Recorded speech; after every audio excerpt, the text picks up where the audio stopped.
Hello, welcome to my channel. It's me, and this is the story of the Great Fire of London in 1666. It is widely believed that the fire started in this building right here, a bakery on Pudding Street owned by a woman called Thomas Fariner.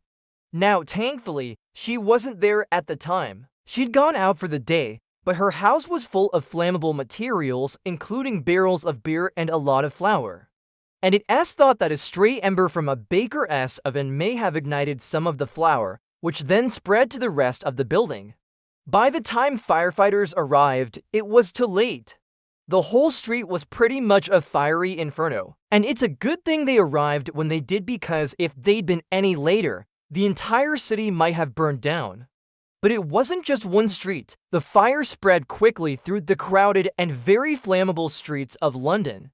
People desperately ran for the hills or jumped into the river. Those that stayed behind tried to fight the fire with whatever they could: buckets, shovels, and even women's skirts.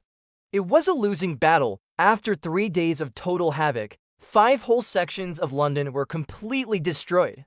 An estimated 13,000 houses and 80 churches were burnt to the ground. Thankfully, though, the wind shifted at the last minute and blew the fire away from the Palace of Westminster and the city as to cathedrals, although they did lose their roofs.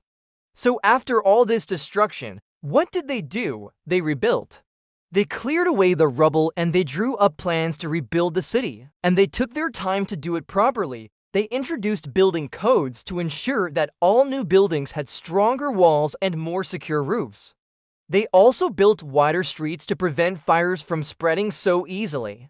It was a long time before London was fully rebuilt, but it was worth it because the city was now much safer and a lot more beautiful. So that is the story of the Great Fire of London.